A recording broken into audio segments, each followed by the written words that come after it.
Project for today is going to be continuing on rebuilding this engine for this Cub Cadet 102 lawnmower. We've got, in the last video, we've got the new piston and rings in it, and we honed out the cylinder. And then I was starting the reassembly process. I did end up making a gasket for this oil pan. I just used some, I just have a random gasket material kit that I bought at the parts store. So that one was the only piece I had big enough. It's a little bit thicker than you actually need, but it'll be fine for what we're doing. And then we've got to put that oil pan back on. The one thing I was going to show you I didn't show in the other video is when you get the valves open, you can kind of wiggle back and forth to see how worn your valve guide is. Because if you get a lot of slop in there, you'll know that valve guide is worn out, and these are actually still really tight, so that's good. So we'll get putting that oil pan back on and then just continue with the reassembly. And then we've still got to put the new clutch disc in here. This was a chunk of oak that the guy had made and fit in there for a clutch disc. And it worked for a while actually, which I was kind of shocked by, but we've got the proper disc here to put in.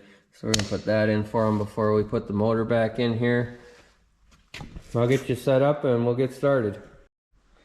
Well, my camera didn't start recording when I started putting this oil pan back on, so I missed part of it, but I'm just tightening down these bolts now.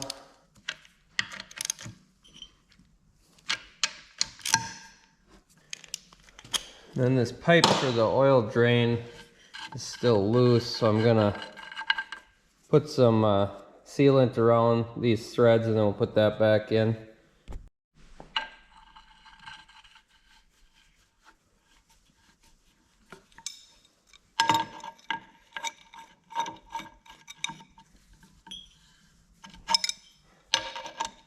The pipe almost seems like it's a little bit bent.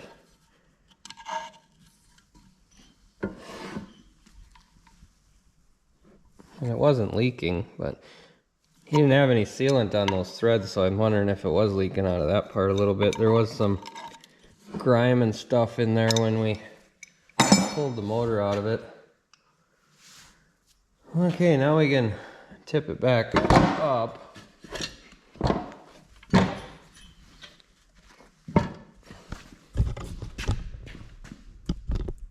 And I think I'll put the blower housing back on it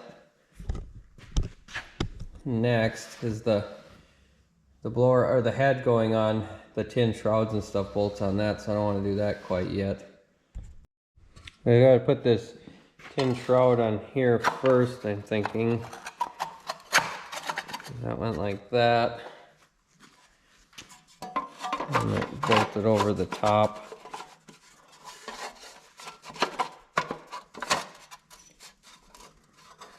Like that.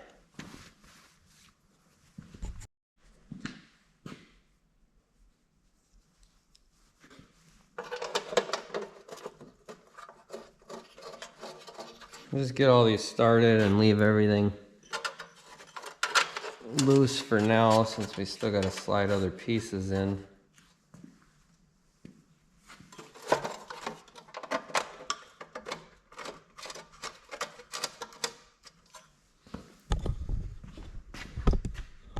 There's another piece that went over here, over the intake, like that.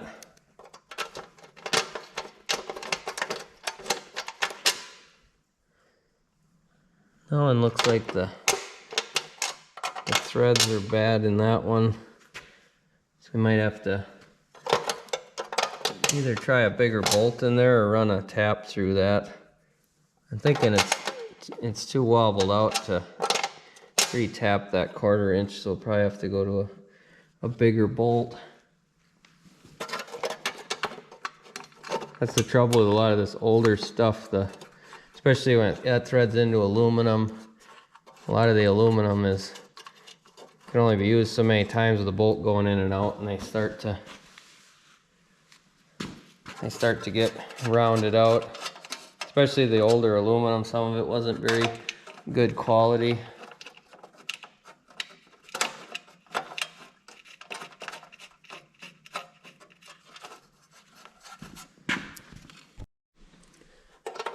Looks like somebody had already tapped that out to a 5/16 bolt, but I don't know if that was just missing when I took it apart, because I didn't take a 5/16 bolt out of that. So I'll put that in there. And then we can put the pulley back on the flywheel. These have a little locating pin here that you have to line up. Like that. And then we can put that nut down in there.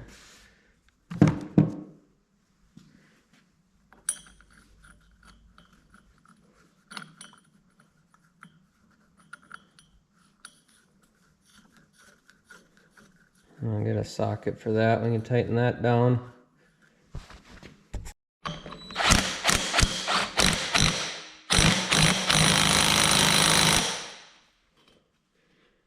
I'm gonna spin this over to make sure this screen doesn't rub too, because it was kind of bent when I took it off of there. This isn't quite seated all the way, but I'll give it a spin. That seems okay.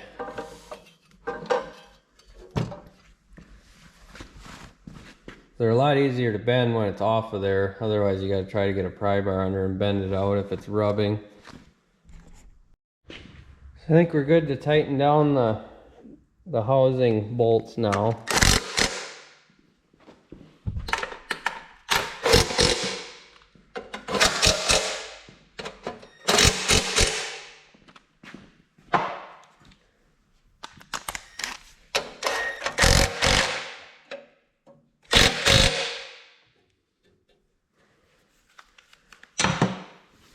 I think what I might do is leave it about like this and then actually place it back in the mower, and then I'll finish putting it together, because it's going to be a lot easier to torque the head when it's actually in the mower.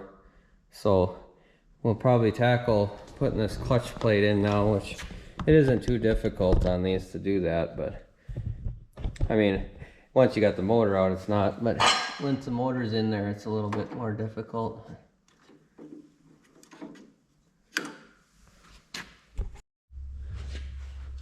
So it looks like he's got a bolt going through here.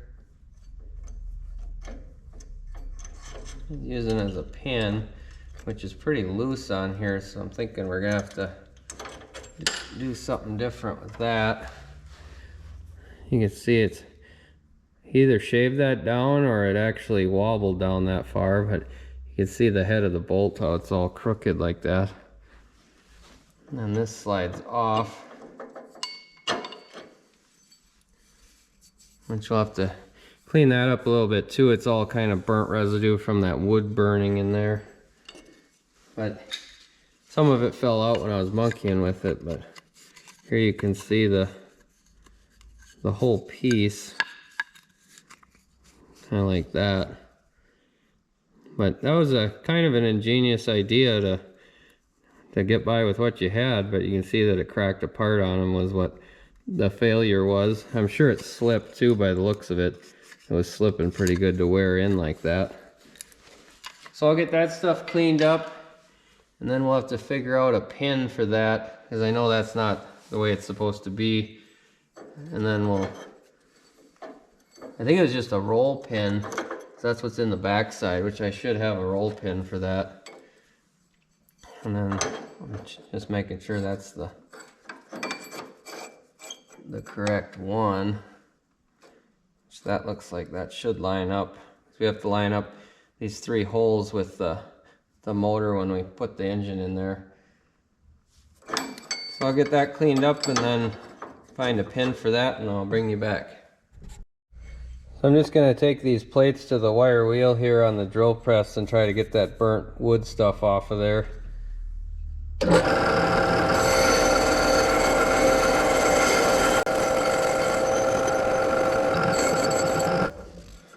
Well, it's not too bad. It's still got some staining in there, but it feels like it's a decent surface now.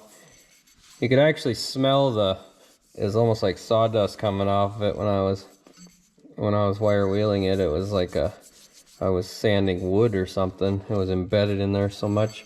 I already did the other plate here. That's kind of the same way, with just some staining on it and stuff. But now we can go throw that together.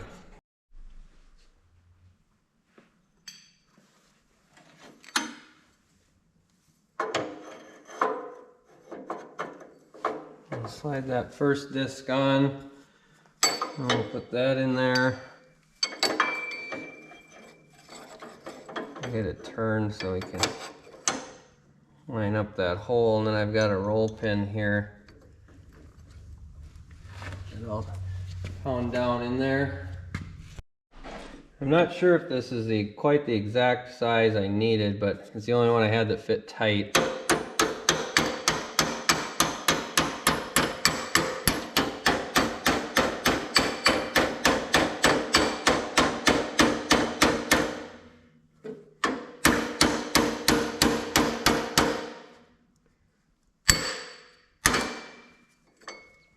And that seemed to fit in there pretty good.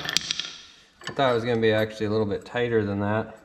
Then we'll leave I've got the clutch locked on the parking brake setting, so then this will be loose so we can get that lined up with the engine when we put that in. I think I'm going to vacuum some of this stuff out one last time, and then we'll try to set the motor in there, and then we'll put the motor mounting bolts in and get everything lined up, then we'll start continuing on with the reassembly of the engine.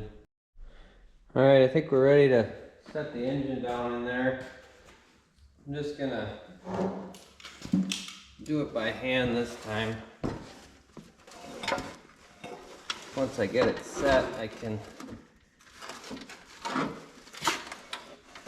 put it in there the right direction.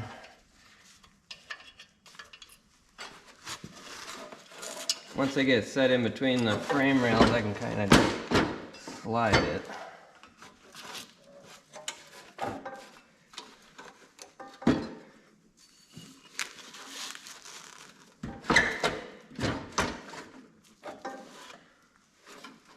We got it set in there. Now I can wiggle it around and get it lined up. So I've got to get these little prongs here lined up with the clutch disc, because that has holes in it that correspond with those. That's what keeps the disc centered when the clutch is disengaged. So I'll monkey around wiggling this back and get the shaft in the center hole here. I did end up putting this plate back on off camera. That was one thing I didn't put on the engine yet before I got it ready to set in here. And then we'll be able to start bolting the engine down. I got one of the engine mounting bolts started, so it's a little bit more square in there, and then I got it wiggled back to where these pins go through our clutch plate, and that shaft in the middle is inside that pulley. So now I'm going to start getting the other three motor mount bolts in. These ones under the axle are not the easiest. I might have to jack up the front to be able to pivot the axle to get up in there. I'm not sure. They came out without doing that, but yeah, I think I'm gonna have to jack that up. I'll get the one on the back side here. That way it'll be squared up, so those should be pretty close to lined up.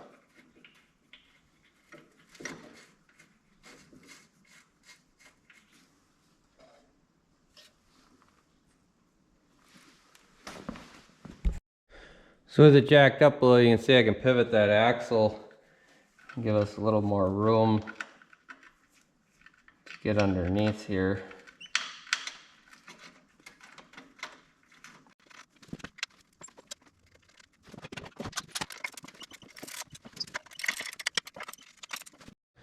So now I'm going to start putting the head on. This one is a little bit more difficult than a normal one just because it has so much stuff that connects to the head bolts. It's got a baffle kind of guard here that connects with 2 bolts, and then it's got the gas tank mount that connects to it also, and then the shroud goes over the top of it. So we've got a few of them where the head bolts go through and actually hold the shroud down, and then the other ones that goes all the way through, but then that other piece goes over the top and through that. So I've got the printout from the manual here. This is the one we're working with, so that's the pattern we're going to be torquing to, and it's 25 to 30 foot-pounds is the final torque on this one.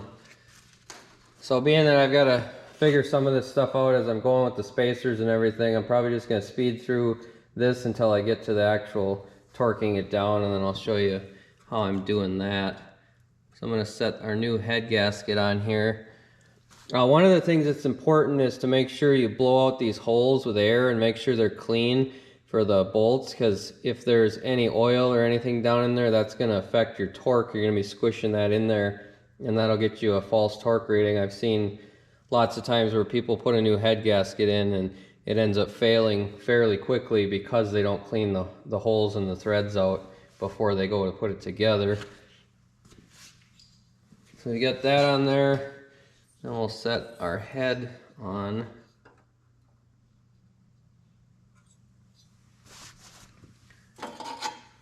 And then I'll have to figure out here where I need spacers because they sit under this.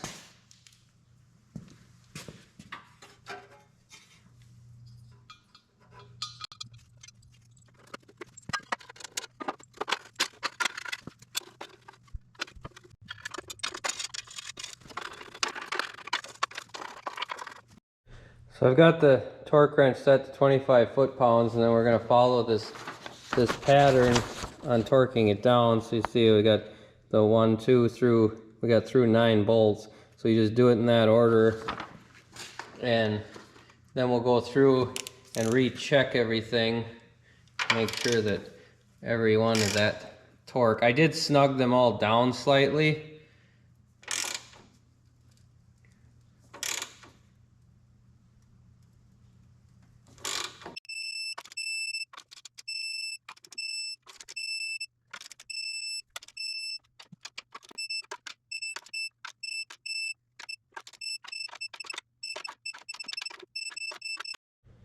So I've got the head all torqued down. I went around it a couple of times. I did the pattern the first 2 times, and then I just went around making sure they were all still up to torque value, which a couple of them were just a few pounds off, but I tightened them down, and then everything felt like it tightened down good. So we got a good squish on our gasket.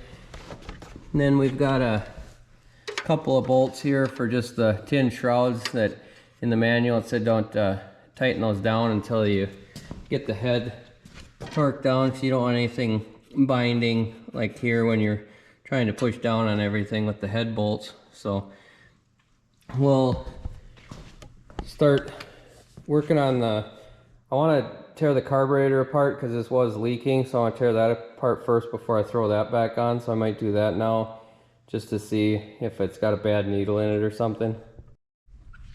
I'm going to pull this float bowl off and see what we're dealing with under here. And maybe it's just dirty is what the problem with it leaking was. He was turning the gas off every time he got done running it because he said it was leaking.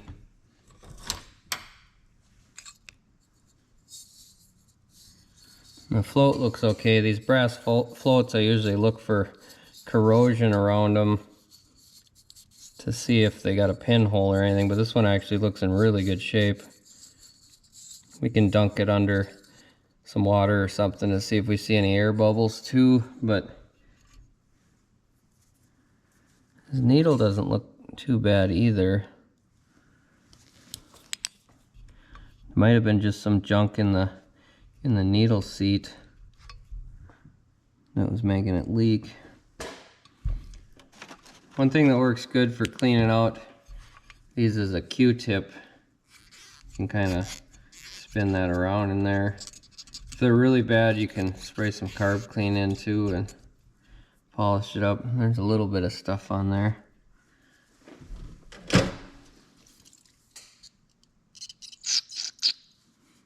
Squirt a little carb clean in it.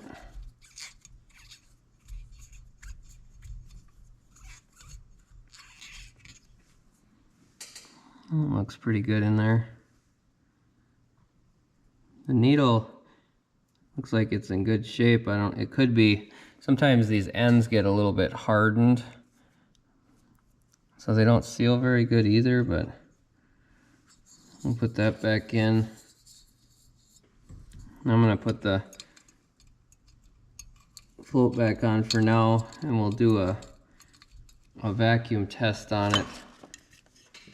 See if it holds vacuum. This is a pop-off gauge. You can pump it up to whatever pressure. I think it goes up to like, you really don't need anything more than like 5 psi or something on these gravity feed systems, but my line isn't quite big enough for this fitting on here. I think he had 5/16 line on it. I was hoping I could just squeeze it over just to test it real quick. There we go. So if you hold it upside down, yeah, that doesn't seal at all. Even if I push down on it, it doesn't. So we've got something, an imperfection in that needle or the seat. Because all it takes is a little nick in the seat sometimes and it'll be bad. Otherwise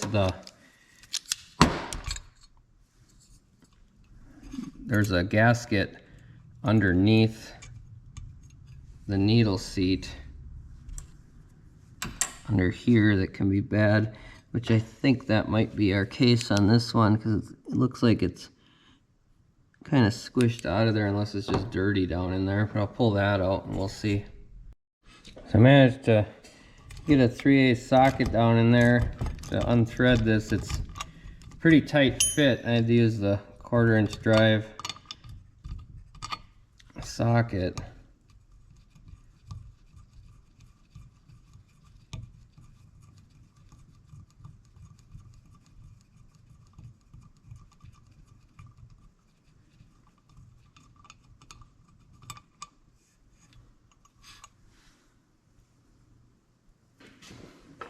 So you can see there was a gasket underneath, which that actually doesn't look too bad, but we'll still clean that out. It is a little bit hard, so that could be not sealing. So I'll see if I got something to replace that with, and then we'll try it again. So I found a gasket. It's actually for the nut on a float bowl, but it seems to fit pretty good on there. It's just a little bit too big around. This one was kind of like, the original one was kind of like rubber coated, and you could see the shiny spot where the rubber was kind of peeling off, so I'm guessing it was leaking through there. So we'll see if this one will squish down in there to seal. I really wanted to get this running today, so I don't want to wait to order more parts.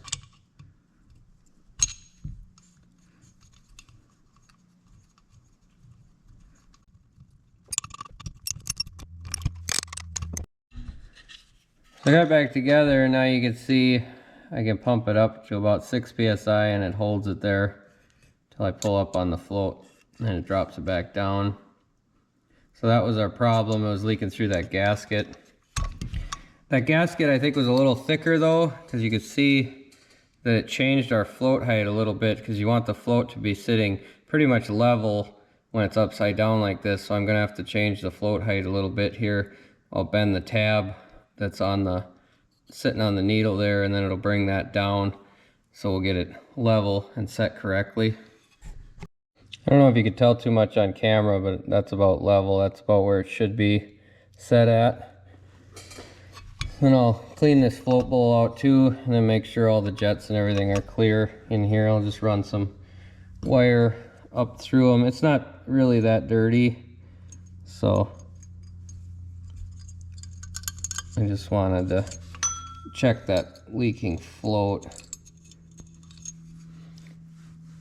because it did run when it came in, but then it sat for a while here. But I'm guessing a lot of this stuff in here was contributing to the float leaking also. So I took the air cleaner housing off of the carb here to give us a little bit more room. This has a slotted hole, so we can have one of the bolts started, make it a little bit easier.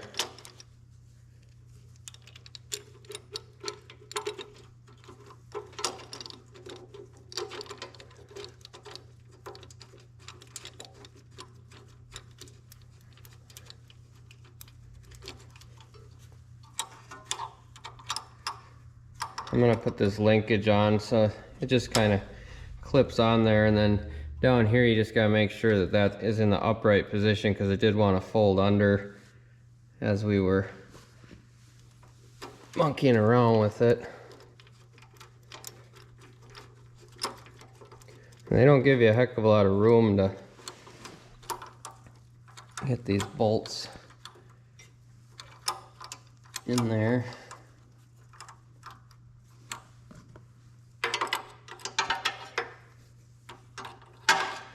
I got a 1/2-inch wrench.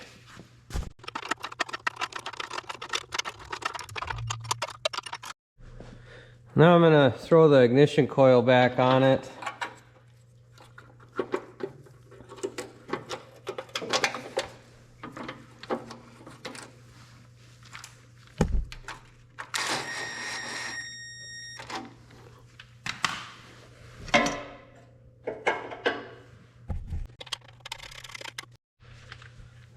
Where I put this 5/16 bolt is actually where this bracket for the throttle and the choke went.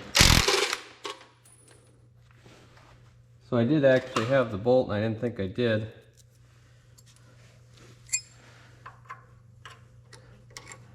So that went like that. Yeah, I'm pretty sure it went like that, and then the choke went up like that, but the choke cable is actually broke. So I'll put it back on there, but he didn't have it hooked to anything.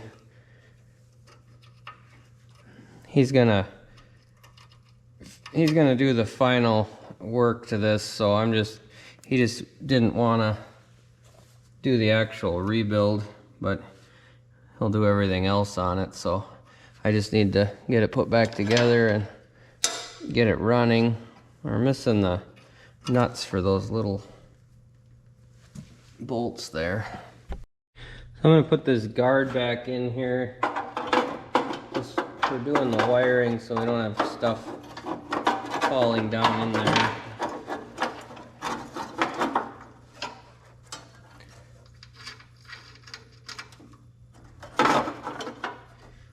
We only had the one screw in it. I'll probably find something for the other side. That's not even the correct screw, it's just a sheet metal screw that he had through it.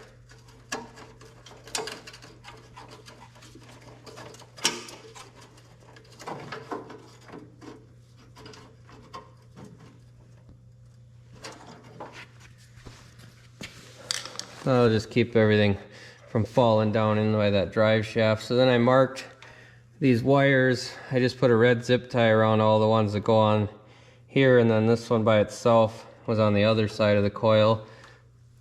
So I'll probably hook this one up first before I pull them zip ties off.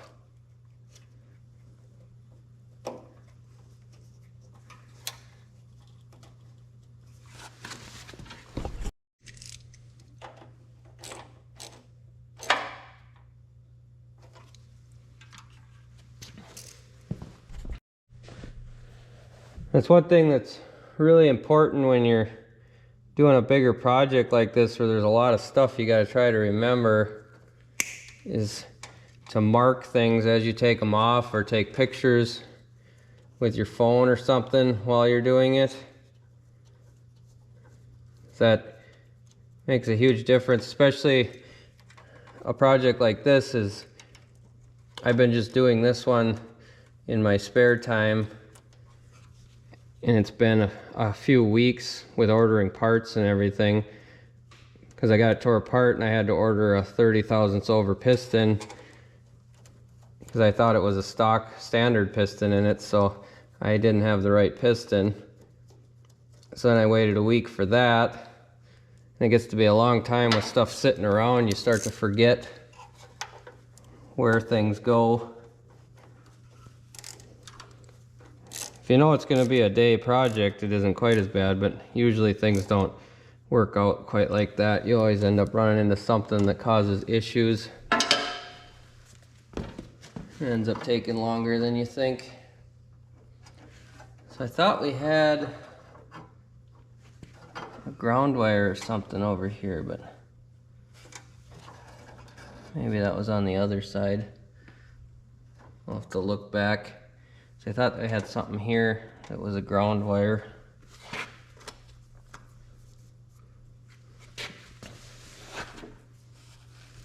And this one here went up to the coil 2 from the points. So if you watched the first video and remembered, you were probably yelling at me that I was hooking up this wiring wrong. So one of these wires that I didn't mark, that went down to a ground right here. I was just looking at some pictures I took of it, and then this wire has a really loose connection on it, so I'm going to cut that off and put a new connection on it. And then this one went up here to the coil from the points.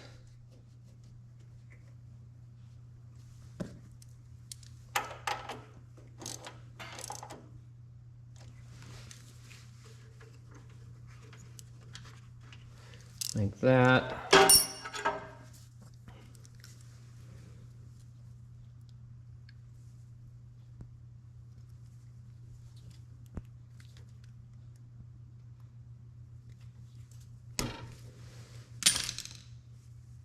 I don't really know what this wire even is. It's not the correct one, but I don't really want to rewire the thing. He mainly just wanted the engine to quit smoking, and then he was going to do the rest of the work to it. So if it was mine, I probably would have redid all this wiring while it was apart. So we'll put that in there. I'll still have to shrink that too once we're get everything together.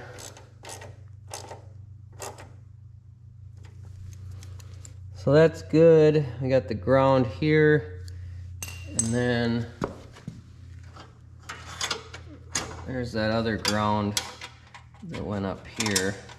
So I have to grab a nut for that.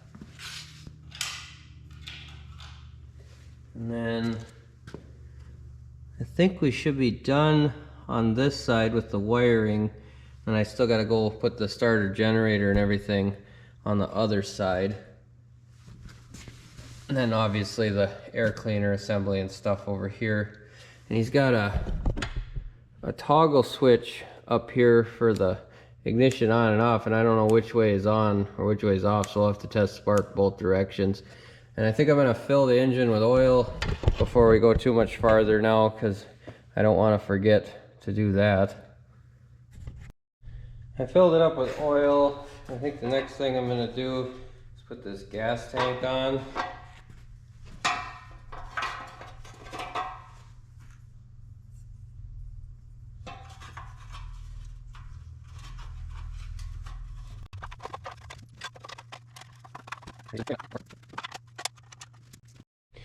I think I got it positioned roughly where it was at before.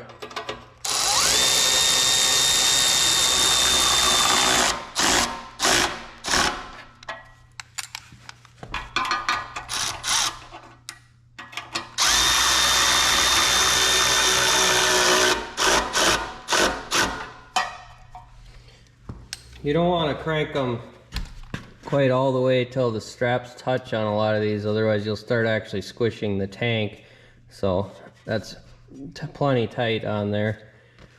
Then we have to get a gas line to go on there. With the old one was pretty bad shape, so we'll put a new line on there for them. And then we'll start on the other side, putting the starter generator back on and all that kind of stuff. Got a new gas line cut for it.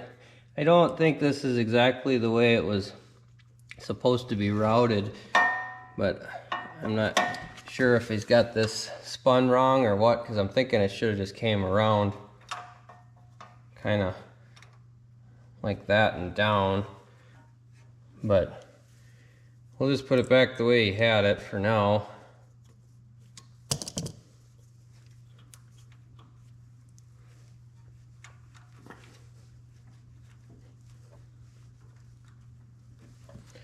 Hopefully we took care of a bunch of his leaks, because he didn't have any clamps on this line either. And then this fitting up here was loose. We've got the on-off kind of buried back here is the only bad part. But so that side should be good other than the air filter. Then we'll go to the other side and start doing the starter generator. So when I took this apart, I forgot I took that starter generator off so I get more room to get that bolt for the front grill. So I guess I'm going to start putting the front grill back on, and then I can get those bolts in, and then I can put the starter generator back on. So we'll lift this back up, and this linkage here had to connect up. I'm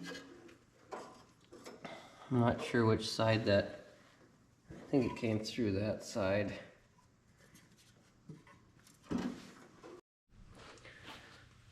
I've got it sitting back up here. I got this linkage rod back in there.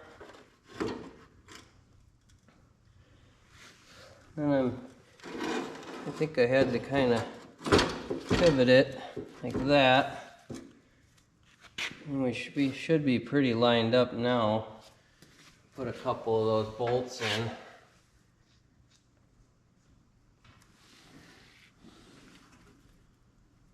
It's not the lightest grill to monkey with.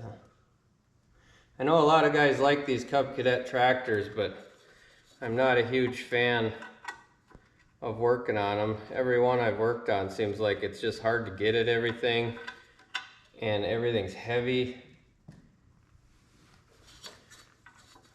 They're a good tractor, it's just if you got to work on them, everything is pretty compact. So I got the grill back on it. One thing I did forget, and I had to take this linkage apart, was this belt.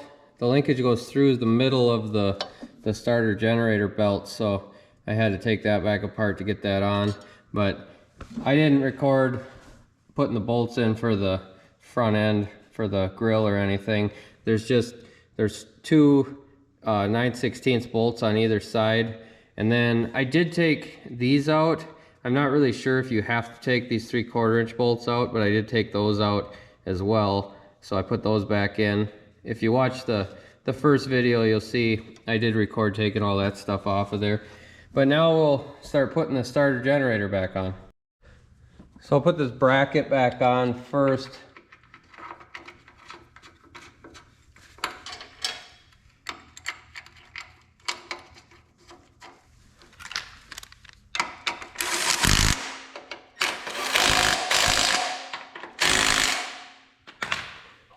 And we'll take these bolts out.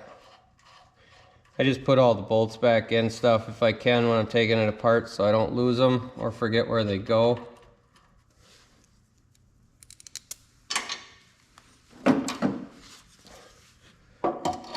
And I've got this, which I left the bolt nut too.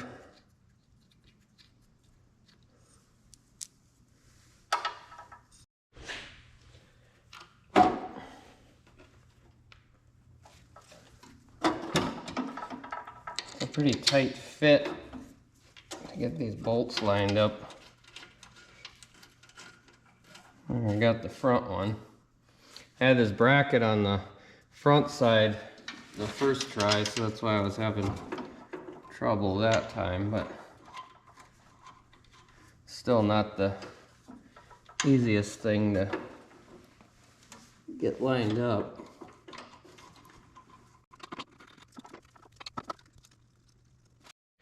So I got all the bolts in here. I'm gonna pry on it slightly before I tighten down the bolts so I can get the belt good and tight. It was slipping before when I was trying to start it before we worked on it.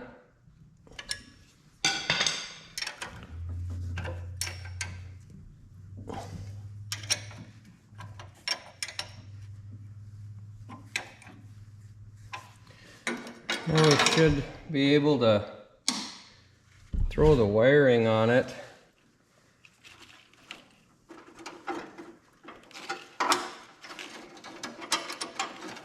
So the stuff I didn't mark should go on this terminal.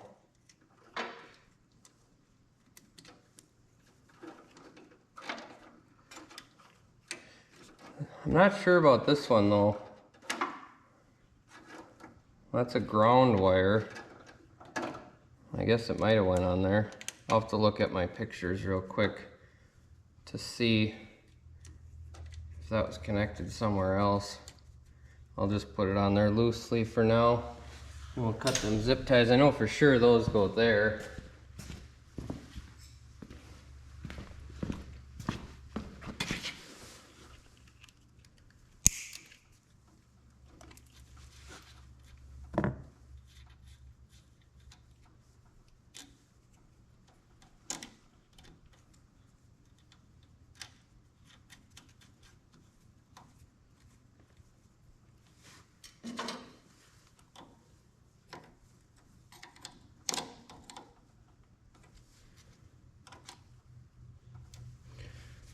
Those are good.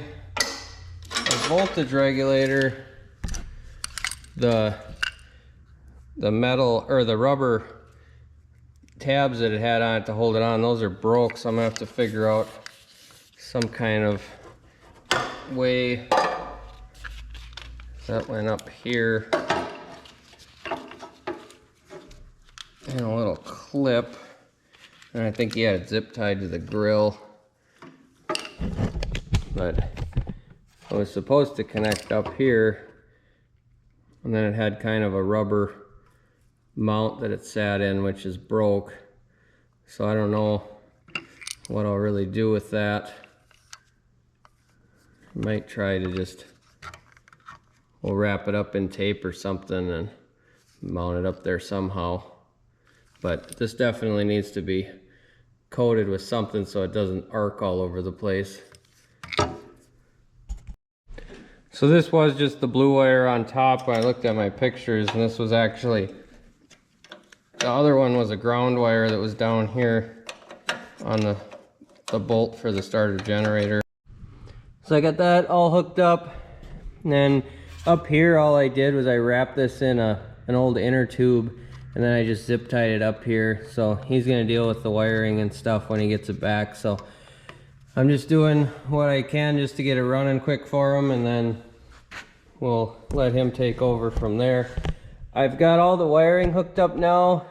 I'm gonna hit the battery disconnect on just to see, make sure we don't have anything hooked up wrong or anything, and then I'm gonna see if it'll turn over. So I'll do that quick. Everything seems okay. I'm just gonna hit the starter.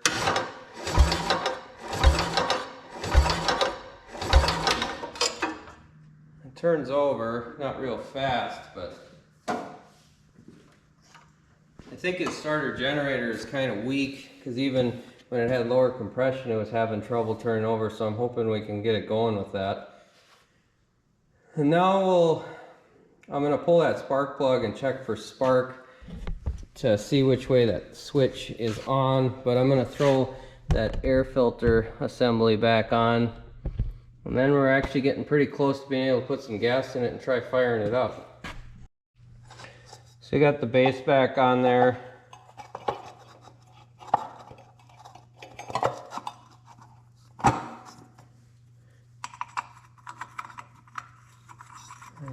air cleaner back on. I'll pull that spark plug out and we'll turn it over and check for spark. So I got the spark plug out of it, and we'll turn it over and see if we got spark with the switch this way. I don't see anything. I'll try the other way.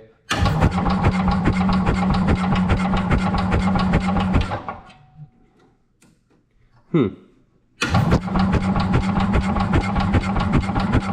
don't see any spark anyway. So I cleaned the points real quick. We'll see what we get now. We should be getting spark now.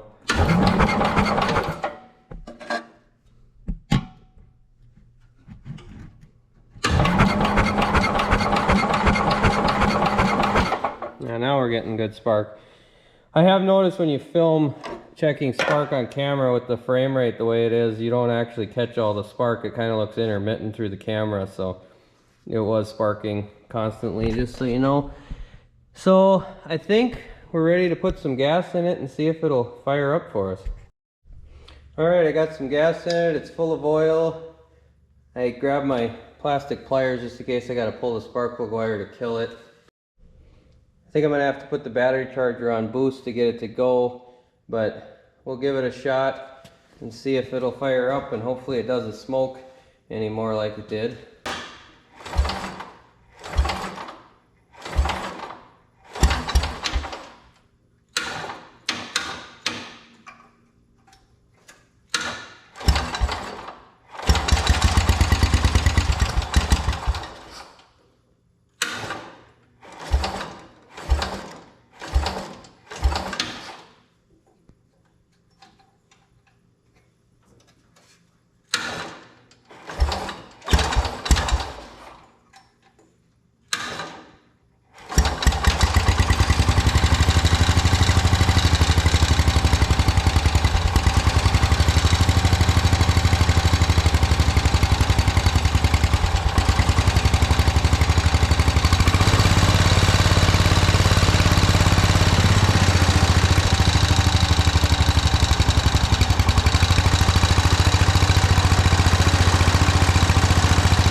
It runs good.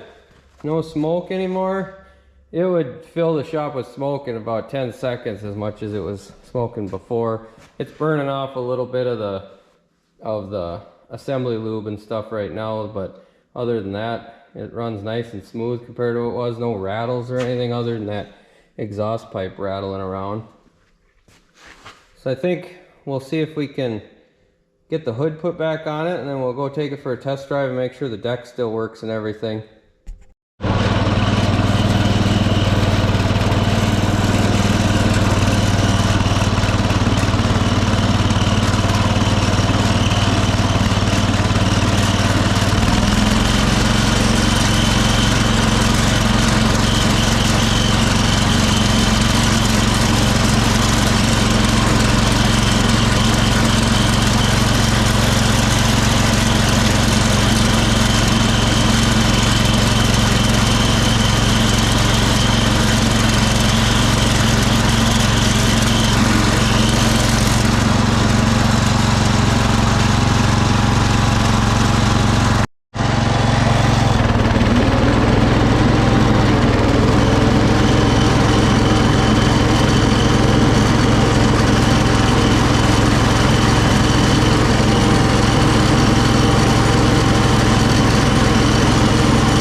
Well, the deck worked and everything. It seemed to run pretty good, no smoke.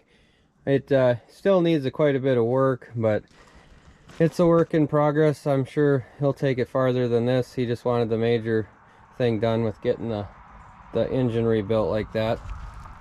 But that's gonna do it for this one. If you like this sort of thing, like the videos and subscribe to the channel, and we'll catch you on the next one.